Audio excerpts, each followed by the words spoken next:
Welcome to the Dynamics Hotdish podcast. Whether you're a tech enthusiast or novice, there's something here for everyone. I'm Liz. And I'm Allie, and together we're your hosts. Join us as we dive into the world of technology, implementation, and management. From hearing expert insights to exploring inspiring stories of tech impact, we cover it all. We'll interview technology users, configurators, and leaders where we discuss driving effective tech adoption in businesses. Tune in to laugh, learn, and leverage the power of technology. The future is tech-driven. Let's navigate it together.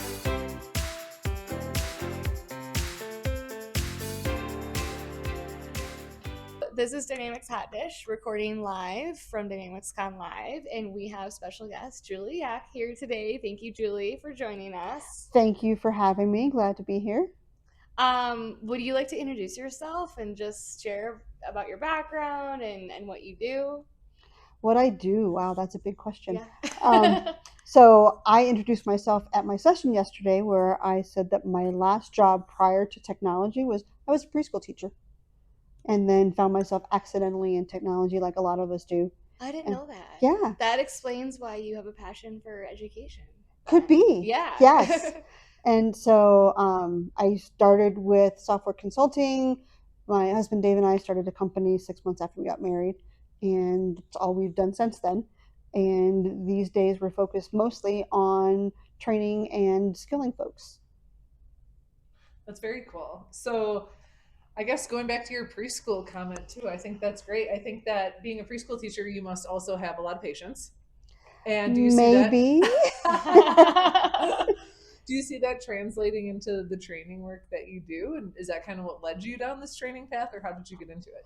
Again, it was just by accident. So many things just kind of fell into place. So when Dave and I started our company, we were working a lot doing custom software dev for commercial real estate. And that's a pretty small group of large organizations. And so we would help these folks and then help these folks. And when we were with a client and they wanted a CRM system, we weren't doing CRM, we were doing complete custom software dev.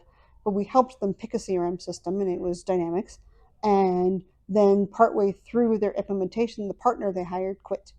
Oh, wow. And That's so, scary. yeah, well, but then we were consultants. They said, can you figure this out? And we said, sure. Yeah. And here we are. And so we figured it out, and it was just a good fit. And then as we were doing implementations, clients needed training and needed help. And then Microsoft asked for our help. We did some hands-on labs that were in an SDK. I want to say it was CRM4 SDK. Had some hands-on labs that we authored for Microsoft, and it just kind of landed us here. I wish we did more implementation work these days, but there's only so much time in a day to do stuff, and there's so much training that's necessary. So more training than implementations. I feel like, you have to focus in on something, right? Can you tell us more about what your training company does right now? I know it's online, it's self-paced, but do you train on all of the products? Can you tell us more?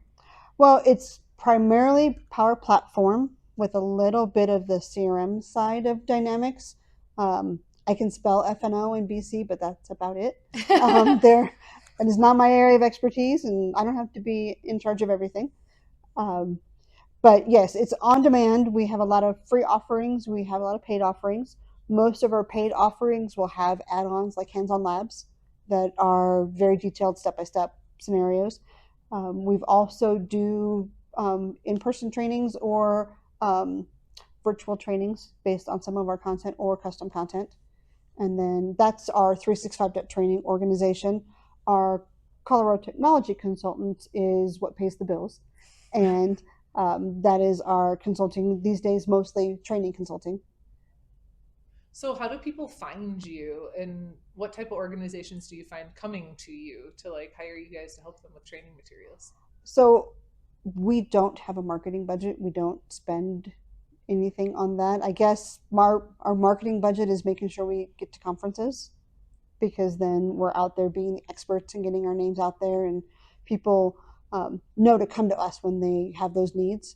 And so I'm not sure how they find us. I guess we could probably track it better, but as long as it's working, it's kind of just let it work and do its thing. And as far as what kind of organizations, a lot of different consulting companies will come looking for training. We're doing a lot of content for internal facing Microsoft teams, as well as have our hands in some of the official curriculum process. Do you guys do work where it's like a consulting company implements a solution and then you build custom training for the solution that was implemented? Yes. Yeah, okay. Because I could see that being a really big need. I come from a training background as well. I remember I was super excited to first meet you too, because I was like, yes, someone who loves training and on Dynamics as much as I do. But it's like, it's hard to convince people that they need training sometimes, right? And Yes. especially when you're implementing software and they're just like, no, we just want to put all of our money towards the implementation. We want to get everything in place. And even consultants might not be the best people who are equipped to do that training. Yes. So that's where I could see what you do being super valuable of like, these people love it. They're good at it. Right. Content. Well, if you make the software good enough, people don't need training, right? Yeah, that's the goal. Absolutely. The budget. Right. Yes. No, but what's the cost of not doing training? Right. And Right. the cost of not doing training is you don't have user adoption, and then you get caught in this endless cycle of making changes for things that you don't know what you're supposed to be changing, because you're not interacting with your users to figure out what they need. Because if you were interacting with your users, you'd be teaching them how to use the system that you made. Well, and I think one thing too is I talked to some of my teammates about this a lot. But when you're implementing a new software, people will say like, oh, in F&O, you can do things 5 different ways. And in CE, you can do this 3 different ways. And it's like training 101 is like, pick one of those ways and tell the people that that's the best way for them to do it, and then teach them to do it. Don't give them the options. Right. Yes. So go where your users are and make sure they're where you want them to be. And understand their role. Like, you know, maybe a salesperson versus a system admin versus a customer service rep. Like, actually put yourself in their shoes and, you know, try to give them the optimal way for what they actually care about. It's not, you know, one size fits all. I think it should be definitely a tailored approach to training. Right. Yeah. I was in a session last year at Dynamic Community event, and Clarissa Simpson, all know Clarissa, she was delivering a session, basically intro to customer service. And she opened with, you know what, we're not making this for users, we're making this for the business, because the user's job is to make the business money. And as soon as you recognize that, then you'll build the system that the users want to use. And I hadn't heard it presented that way before, but she's right. And she has a huge user base with her organization, and she's absolutely right. Your job is because the business has money to pay you.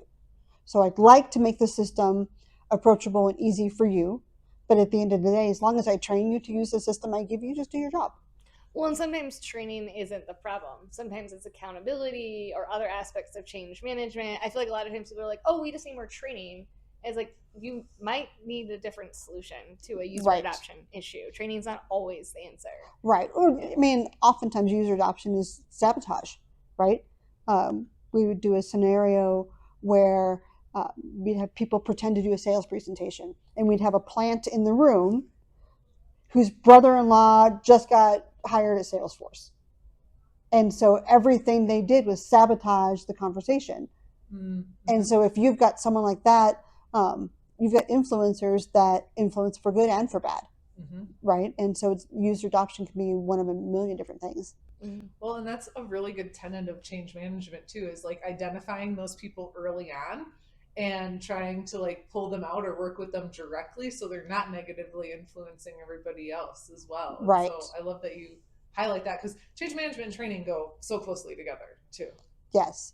Well, in identifying the person who can be your champion. So if you've got that person, you know, Betty who works the front desk, who's been there since 1967, who would prefer to just handwrite everything in her little notebook, find something that makes her happy, because as soon as she likes the system, everybody else will, because then she's happy. Yep. Exactly. So true. Well, I know you do a lot of other things in the community. You mentor, you're co-presenting. We were chatting about that before we started recording. Can you share a little bit more about the other ways you're involved in the community?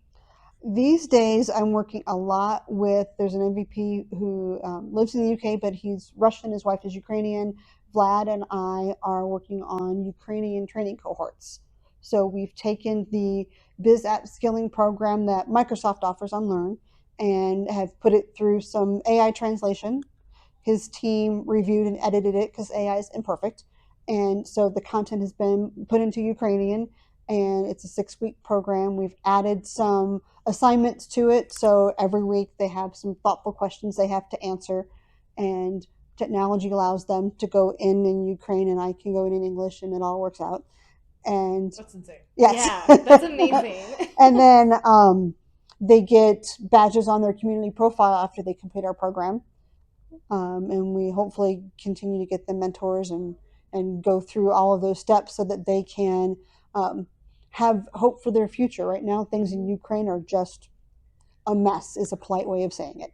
And they're displaced, they're vulnerable, they have had to up and move and leave everything behind, including their jobs. We have folks in our Ukrainian cohorts that were professional athletes in Ukraine, or they were lawyers, and they can't translate their law degree and prestige from Ukraine to Ireland, for example. Right. And so they have that industry knowledge, they have that business knowledge already. Can you imagine how great they're going to be at making solutions in Power Platform? Because they already have that critical thinking, they already have the skills from industry. So are most of the Ukrainians that you're working with displaced from Ukraine and they're in other countries now? Yes, I would say maybe about 10% or so are still physically in Ukraine. Okay. And based on that as well, we're very, very flexible in what we call due dates. It's a 6-week program, but I just had a student who came back and said, I had to stop in week 4 because I got injured, and then my dad got injured, and then we lost all our power for a week. And sure, no problem. When would you like to finish? You tell me what works for you. We'll make it work on our side. Honestly, that's a heartwarming response from you, because I feel like having that flexibility, and it shows that you truly are trying to skill up these people and help them. And it's not just like, no, do our program and finish. You know, you're like, okay, let's work with you. Let's figure out how you can do that. How did you find people to participate in this program? I don't find them. Our friends from Ukraine are finding them. So Vlad has a team of people that we've got from his team, Kat and Dima, and their first language is Ukrainian, and they also work in the dynamic space, and they manage the day-to-day of the program. And myself, Britta, and Ed Gonzalez work on grading their weekly assignments. And the technology allows us to do that so that it's pretty seamless. So we're sharing the workload. No individual person is doing all of the heavy lifting, because we were able to use the technology to make it look harder, but be easier. That's smart. The translation services, like, that's just amazing. So, you would not be able to, like, I just can't imagine, 10 years ago, you would have had to hire someone to right. Yeah. And the reality is, and I'm not trying to sound arrogant, because this is not what I do day to day, but I personally made all of the technology that we use. I personally built the automation and the apps and stuff that we're using. And I'm not a deeply technical resource. I'm technical, but I'm not a code writing person. Mm-hmm. And Power Automate made it easy for me to do that. So they have their assignments on a Microsoft form, and submission of that assignment is a trigger for the flow to start. Then it takes the responses, puts it in the translator, and then takes the translated responses and makes a Dataverse record for me. And then I answer it in Dataverse, and when I save the record, it goes back through the translator and sends an email response to the student in Ukrainian. Wow. This is, okay, so I know we said this already. We're at Dynamics Con Live, right? And I sat in on a session yesterday from Luke LaBelle, and he was talking about the AI builder capabilities, and one of them that he mentioned was translating. And I was sitting in there like, okay, I know I've worked with organizations who work in different languages before, and I'm trying to like think of real life use cases. Well, like, here we are, like not even 24 hours later, yes. I have a real life use case, and that's just so cool. And I've used AI Builder also to build what I'm calling a student summary. So it's a custom prompt that goes and gets the student information, gets their related assignments as well as their instructor responses, and builds me a paragraph summary of their current state and status of the program. This is awesome, Julie. How did you start coming up with the ideas on like building all of this out? Like, how did you know the direction that you wanted to go, and how did you map all that out? So a year and a half ago or so, maybe 2 years ago, I was working with Microsoft directly on their skilling program, and we did these cohorts in English, and we got started so fast and ramped up so quickly that we were just on fire and didn't have ourselves very well organized or anything. We were just so busy doing our job, we couldn't do it differently. And we took the time to make this easier. That's smart, having that foresight. How many participants do you have in your program right now? So we start a new program every 2 months. It's a 6-week program because it takes us about 2 weeks of time in between. You deserve a break between. Yes. And right about 250 or so sign up for each. Wow. And what? That's a number. Yeah, yes. It's a lot of grading then. Yes and no. Again, we've built the program with the goal of being as efficient as possible. And so not all 250 show up. Not all 250 submit an assignment every week on time. And there's 3 of us that grade. And quite honestly, the grading is, we're not grading you, we're encouraging you. So the questions are things like, this week you learned about digital transformation. What might cause an organization to be resistant to change like that? And how could you overcome it? So there's no real right or wrong answer as long as you give it an answer. And so things like that, our job is to encourage them. And we can do that pretty efficiently. And you had mentioned that you're translating the existing Microsoft Learn content. I guess this is my ignorance. Is Microsoft Learn content only available in English? Right? No, okay. It's there's half a dozen or so that it's available in, and browser translators do a reasonable job. Okay. But there are quirks to any translator. And then Vlad's team actually made PDF documents of the content after it was translated so that they have options of how they can consume it. Got it. Okay. And then can you say one more time again? What is the content called that Microsoft puts out? Microsoft Business Application. What was it? Biz App Skilling. So it's aka.ms/BAP Skilling. BAP Skilling. Okay. And is that what type of content is in that program? Is it like reading, videos? What does it look like? Yes. So the program is the tech adjacent stuff that you don't get other places. Okay. So this is what the technology is supposed to do. This is kind of the parameters for making changes. And these are the general people you're going to encounter on a project team. An architect does this, a developer does this, functional consultant does that. Oh, by the way, we have these things called dev test prod. This is why you have them. This is kind of what they do.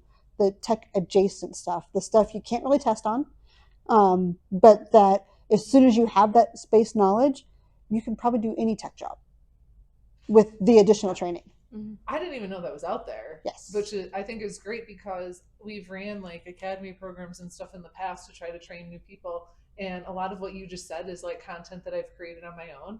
And I'm like, dang it, work smarter, not harder. I should have seen if Microsoft has something out there.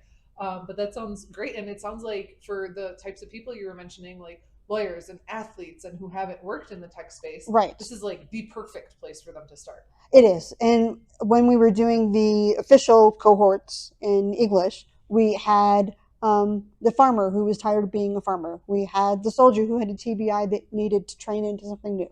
We had the mom who was getting back into the workforce. All of those career switchers that just needed someplace to start. What happens after they go through the program? So they go through the program, they learn about all these like biz apps, foundational skills. It sounds like they might need more specialized training to go into a specific field, or kind of what happens after they finish? That is actually where we haven't done a great job, because there's official curriculum that starts. Okay. So the standard, the PL 100, the 900, the 200, and in that path, there's the Dynamics paths all have their certifications and so on. Those are kind of really hard to find a good place where someone holds your hand to that degree. And I think that is a place where if we had more time and resources, we could do better to give them a softer landing to find which part of the technology family makes them happy. Which is a hard thing to do because technology is so big, right? Right. So I'm sure a lot of people coming out of the program too are looking at this going, am I sure this is where I want to be, and kind of evaluating from there too. Right. And things are very cyclical. So like the group we just finished, a lot of them were very interested in supply chain. Interesting. Like, yeah. you can't see, but Allie just made this face like, oh, I'm surprised. And I made the same face when it was happening. Like, supply chain. Okay, but then if you think about it, where they are from is a mess right now, including their supply chain. So if they can figure out the technology to help, then maybe they can help in a bigger scale. Well, think about when we just interviewed Dan Fine, and it's about the animal rescue like relief fund in Ukraine, and their biggest issue is supply chain. And he's a former AXGP person. Yes. So like when you said that, I'm like, yeah, it really, because their supply chain is a huge mess right now. So it makes perfect sense. They're like, this is an immediate problem. How can I help solve it? Right. Yeah. Yeah, exactly. And as we go through the program, they have office hours every week, and we try to attend at least one office hours, and there's always someone there that can translate for us. But getting to know them, getting to watch when, I'm sure you all had the same moment in your life, some point in time where you were like, I can make that software better. I've had this miserable experience as a consumer or in my job, and you're like, I know this is easier to do. I know that there's a better way. Once they go from that displaced, frustrated status to seeing the future, and they start rewriting software in their head, that is just amazing.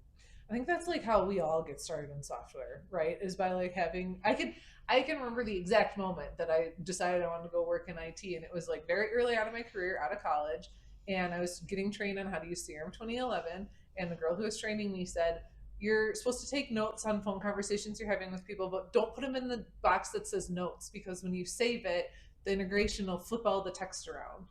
And I was like, why? And why is this box called notes and I'm not supposed to use it because the text flips around? And turns out it's a bug that never got reported to IT because they were just like, this is how it is. And it's like, that was my moment. I'm like, I'm going into IT from here on out. Yeah, I have a similar story. Yeah. So CRM 4.0 on-prem, I was sales apps, and they're like, hey Liz, go pull these pipeline reports. And like, there's no data. It's just terrible data. Like all the estimated close dates are like months in the past. It's clearly just not being used. So I'm like walking from cube to cube, asking the sales reps like, hey, I need to pull this report for management. Like, can you please update your opportunities? And I'm like, a week or two in. And they're like, no, none of the fields or forms are configured to meet our needs. So then I'm like, okay, so in order to get the report, then I have to learn how to customize columns and forms, fields and forms. So yeah, I'm like, this is fixable. Exactly. Yeah, exactly. Yeah. They still didn't put their data in, but that's a user adoption issue. Right. And a sales team issue. But when our students have the opportunity to see themselves in that role because they can recognize where the problems are and know that there's a better way, then that just propels them even further. Yeah. Do you have any like success stories of people landing jobs, or is it too early? Are you not to that point yet with your participants? There are testimonials that have been recorded, and they're in Ukrainian. And if anyone is interested, I can point you to them. Yeah. However, they're in Ukrainian to try to motivate. Captions or in Ukrainian. Okay. We are not the audience. Yeah. Right. So it's testimonials for people who are the audience. But I feel like if they were translated, you could maybe get more U.S. volunteer support. Do you need more support? Are you looking for more support? How can people help? We need to figure out how to give them a softer landing when they're done with us. How do we get them to the next point? And I don't know, how do we make it so that they can then go on to the technical skills, not just the tech adjacent skills? What's the best way for that? Right. It's almost like another intermediate training program, but like, my gosh, I can say that out loud, but like, that's a lot of effort and like a lot of manpower. And that's in Ukrainian. Yes. Yeah. Because like Power Up program, is that offered in Ukrainian? No. Yeah. Yeah. We're all looking at each other right now, like wanting to solve this problem. Yeah. Right. And it's not just a money problem because sure, I have a consulting company, someone can pay me to do it. Yeah. At this point in time, we are all volunteers. Yeah. And I'm fine with that, but sometimes you do need money for that. But then I don't want to be the person who's profiting from it, but somebody needs to do something. And it's just, I mean, you all understand the how do you solve this problem, and it's not just a money problem, but it kind of is a money problem, but how do you solve it? Time is money, right? And it's Right. a time problem ultimately. Right. And like you were saying too, like if you want to go power platform or supply chain, or once you start looking at all these different avenues, and that's even more time and trying to figure out how to get training in this specialty. Yeah. Right. And there's nothing wrong with being in business for profit. I will never apologize for that, and don't want anyone to apologize for that. But where's the fine line and on that? It's hard to describe. So is this part, when you listed off the team of volunteers helping, it made me think of the Pivot program. Is this part of the Pivot program? Has the Pivot program evolved to this? I don't know that there's really a relationship between them. It just happens to be similar people working on similar things. And is the Pivot program still going on as well? Yes, not to the same degree, because the Pivot program, mentoring program, is much more hand-holding and less streamlined. It's much more non-traditional, because with the Pivot program, everyone has an entirely unique set of circumstances. And I'm not saying that the Ukrainian group has less of that, but we have found a way to streamline some of their needs. All right, you guys, what's the Pivot program? I'm not familiar. Okay, so this is a program that Britta Rexted started. Okay. And it, for the most part, helps women in transition. Oh, cool. Okay. And they get one-on-one training and mentoring. Sometimes there's group classes and things like that, but it's a lot of women like I used to be. It's not widely known that I had a rather abusive first marriage and needed to find a way out. And had I not found my way out, I wouldn't be here where I am now. And so finding a path for people, and everyone in that situation has a different path and different issues to overcome. They may only be able to be in classes when their abusive spouse is at work, or things like that that have to be modified for every individual that's part of the program. That's really cool. And as I'm sitting here in this room with you both, it's like, I know Liz has Tech Fluent, you guys are working on your Ukrainian program, Britta and her Pivot program. Like, I don't know how you guys come up with all of this stuff, but it's pretty great. And you're recognizing these underprivileged communities and trying to figure out ways to help and support them. And I just think the work that you're all doing is amazing. Well, I have to give Britta credit because she was in our Minneapolis user group and started doing training back in 2015, I want to say. And I would mentor, do some informal mentoring. So she definitely, I think, initiated this whole how do we offer free training to underserved communities. So yeah. Oh, and I read something recently that says that you give to others what you never had. Oh. And so I have a master's degree, and no one in my family went that path. And I grew up on food stamps and very poor, and didn't have opportunities, and didn't have people at home that were cheering me on and telling me I could do the next big thing. And so I don't want people to not think they can do things, because you can do the things. You just have to do the things. And it helps to see role models, as a woman, it helps to see other women in tech.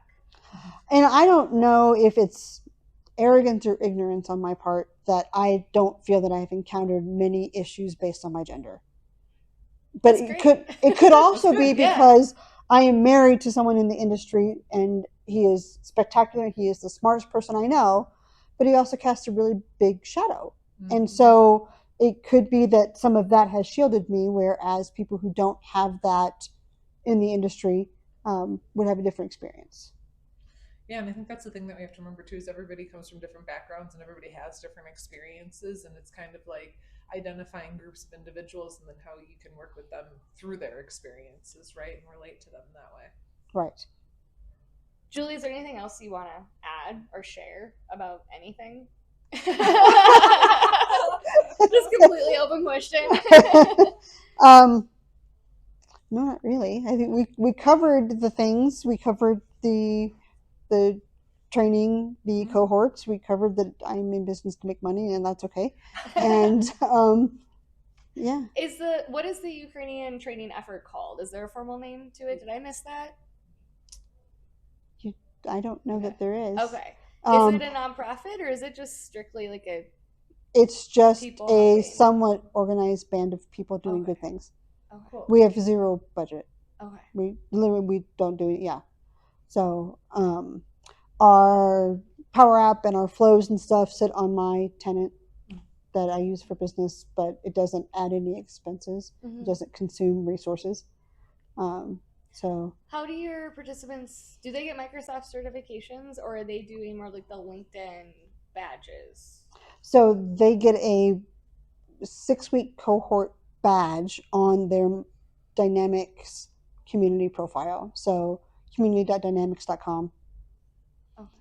They get a badge on their user. Cool. Well, what's next on your agenda for nonprofit work? Any other type of work coming up? I mean, I'm going on vacation. Ooh, where are you going? We're going to Marrakesh. Okay. So my birthday is Monday, and happy birthday. Thank you. We're on our way to Slovenia for Dynamics Minds. Jealous. And on the way, I said we booked the flights with an extra week at the front end on purpose, saying we'll find some place to go. Yeah. Yeah. And Marrakesh is where we're going to go. We've never been to Morocco. I have a passport that hasn't been used because I got it during COVID.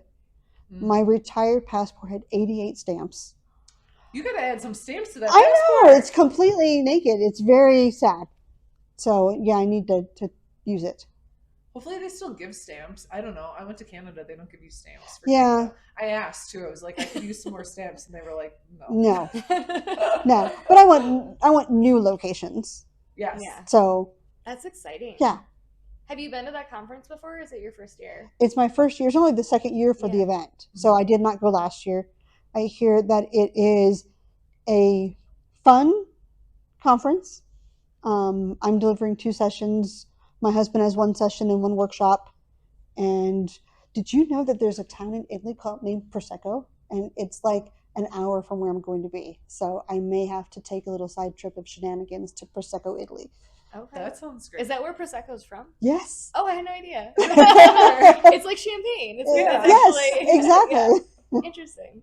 Wow. Well, I mean, when in Europe, like do Europe, right? Because Yes. like everything is so close together over there. So right. Like, when you've traveled so far to get there, it's like they make the most of the time. Right. Yeah. So I used to live in Belgium, so I have that whole side of Europe covered. And then we did an around the world trip when our youngest started college, and we did the other side of Europe.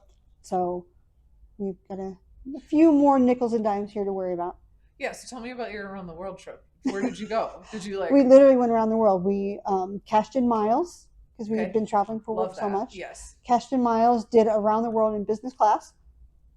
Amazing. And we Dude, if you're flying around the world, do it in business class. That'd be way too much sitting upright for anything else. Yes. Yeah. So it was 3 weeks driving around Eastern Europe, and then we did 3 weeks in Africa, and then 3 weeks in Asia. We drove from the bottom to the top of New Zealand, and did those. And then we landed at MVP Summit and went home. Can I come next time? Okay. Yeah, we're jealous. You have to bank the miles. Yes. Okay. That sounds amazing, though. It's. I want to tie it back to your Ukraine program too. But do you feel like traveling the world as much as you've done has kind of made you more inclined to want to help people in other parts of the world as well? At least to be more aware of their needs. Yeah. Absolutely. It is. It's good to get out there and see things. And Liz mentioned Dan Fine before. Are you familiar with Dan Fine? I'm not. I will send you a link to a podcast so you know how to listen to it. But you would really like it. You like dogs. Yes, I have 3. And you're doing work in Ukraine. And I think that it would really resonate with you. And it's going to make me sad. Yes. You'll cry. Okay. Mm-hmm. It'll make you sad. Yes. But it's someone else who's identified a gap and is doing some amazing work and just trying to help out like in a super devastated part of the world right now. And that's the only word that I can use to describe it. And I mean, even hearing Dan's stories about spending time in Ukraine like made my heart break. And just hearing about the people who are left behind there, and Yep. like they don't have anywhere to go, or like, you know, this is my life. I don't know what to do, and I'm sure. Yeah, losing and him meant that- I didn't choose it. yeah. Choose Ukraine. No, I didn't choose the life for the people who Oh, have been yeah. displaced and Yes, war broke out all around them. Right. Yeah. exactly. Now you're doing what you can to support and help, and I think that's lovely. Yep. All right. Well, anything else you want to share with our listeners? Otherwise, we got our last favorite question. No, I owe you a bunch of links, so Yes. I'll do my best not to forget, and you can just hound me for that. We'll email you. Okay. All right. You want me to ask it? Yep. Okay. Julie, what's your favorite hot dish? Okay, so I thought long and hard about this. Okay. I don't have one because I just love food. So top 3, top 5. So when we're trying to figure out where to go or what to cook for dinner, if the question is, do you want Italian? The answer is always yes. Okay. So Italian food is spectacular. Moroccan food, which is great because I'm going to Morocco. The spices. Yes. Yes. Yes. And oddly enough, grilled veggies are growing on me these days. I really like grilled veggies. Any That's- kind of grilled veggies too. I'm with Yeah, you there. yeah. Especially when it's nice outside. Just throw some like zucchini or whatever. Yes. Little tomatoes on the grill. Yep, absolutely. So yeah, I don't know that I couldn't make a list. I just like to eat. Well, I like that too. And you're talking about Morocco, and I'll say this too. During COVID, I found out that Airbnb does online experiences. I don't know if they're still doing them anymore, but my sister and I took a cooking class from a family in Morocco, Nice. and they taught us how to make tagine, and we did some tagine cooking, and it was amazing. It was like I have a tagine. Oh, yes. There, you do love Moroccan food. Yes. Julie's like my new favorite person now after talking to her about world traveling and food and cooking. This is great. We can talk cooking and travel all day. Yes, I love it. That's fun. All right. Well, thanks, Julie. It's Yes. been really Thanks for great joining chatting us. with you. Yes, thank you so much for having me. Enjoy the rest of the conference Yes, you guys too. and have a great birthday. Woohoo! Yay. Thanks for tuning in to Dynamics Hotdish, your go-to podcast for all things Dynamics 365 and the Power Platform. If you found this episode helpful, be sure to subscribe and leave us a review on your favorite podcast platform. And don't forget to follow us on social media for even more insights and updates on the latest trends and best practices in business applications and low-code development. We'll be back soon with another delicious serving of Dynamics and Power Platform goodness. Until then, keep innovating and building great solutions.